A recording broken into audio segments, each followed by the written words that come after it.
So you're tired of typing on mushy membrane keyboards and you're finally ready to make the switch to a mechanical keyboard.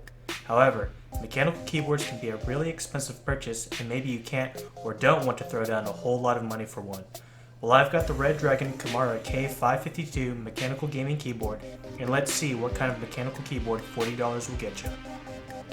Out of the box, the Kumara 552 looks like your typical black keyboard minus a numpad. Thanks to its aluminum plastic construction, the Kumara looks and feels like a premium keyboard, weighing in at approximately 1.7 pounds. Because of its sturdy construction, the keyboard shows no indication that it's susceptible to bending, flexing, or twisting. On the bottom of the keyboard are 2 rubber pads and 2 rubber fold-out feet that will allow you to type in a flat or elevated stance. Like the keyboard's construction, the fold-out feet have a sturdy feel to them, and folding the feet in and out gives you an assuring click that is sure to last the lifetime of the keyboard. I would have liked to see more than 2 rubber pads, but fortunately, through a combination of the keyboard's weight and rubber padding, the keyboard doesn't slide around when you're typing on it. Sitting on top of the keyboard's case is a very generous 6-foot-long rubber gold-plated USB cable with an included Velcro strap to help you rein in the length of the cable. Looking to the front, the keyboard's super thin bezel along with its 87 key layout gives the Kumara a very small footprint, perfect for those with limited desk space. Speaking of keys, the Kumara comes with double-shot ABS standard-sized keycaps. Here, I've got extra keycaps left over from my Ducky keyboard, which uses genuine Cherry MX switches. As you can see, these keycaps fit nicely on the Kumara.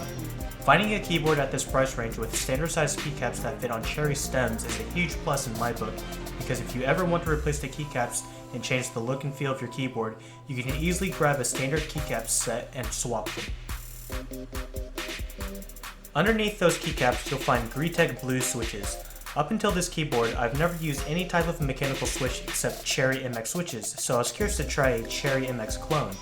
According to Redragon's Amazon page, the Greetech mechanical blue switches are supposed to be a Cherry MX green equivalent, but that doesn't mirror my impressions. Cherry MX blue switches have an actuation force of 50 grams, with a peak actuation force of 60 grams, while Cherry MX green switches have an actuation force of 80 grams. With Greetech mechanical blue switches having an actuation force of 55 grams, I'd imagine that Cherry MX blues would be the best comparison point, and with my testing, I can say that these switches feel very similar to Cherry MX blues.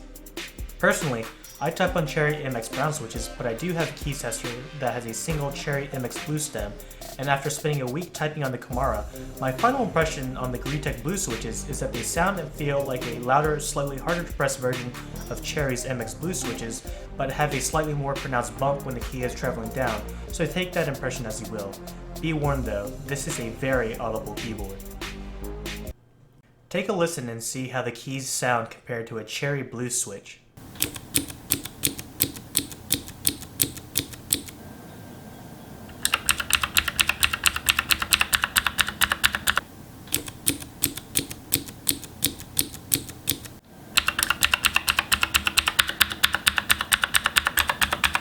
And now listen to how the keyboard sounds compared to a Cherry MX brown keyboard.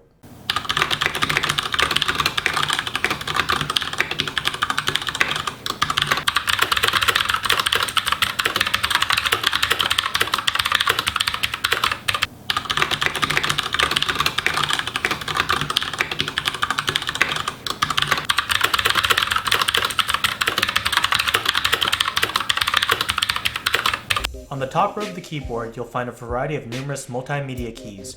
From the F1 key to the F8 key, you can play, pause, stop, skip tracks forwards and backwards, and mute music as well as control your system sound levels. From the F9 key to the F12 key, you can open a new tab or a new window in your web browser, lock keyboard presses, and oddly enough, pull up a calculator. Next to the number row on the right side, you'll find controls to turn on and off the red backlight, as well as to manipulate how brightly you want the Kumara to glow red, which has 9 different levels of brightness.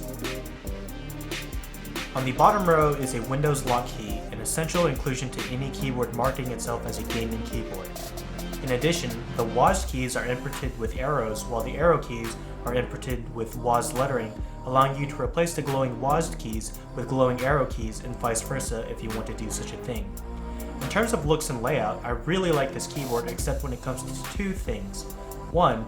I'm not a huge fan of the font Redragon chose to go with on this keyboard, and 2. I think the raised Redragon logo above the arrow keys blemishes the Kumara's clean, minimal styling.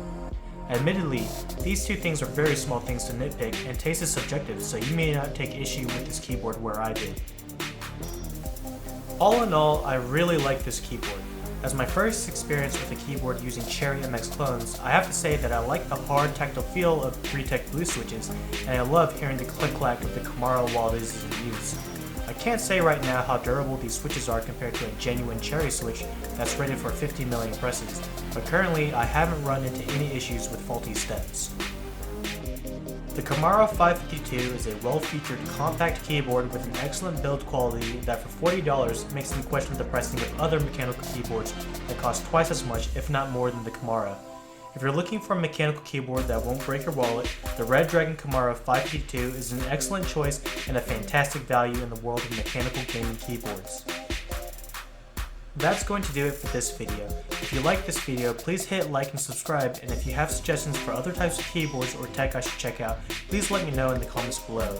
Thanks for tuning in, and I'll see you guys in the next video.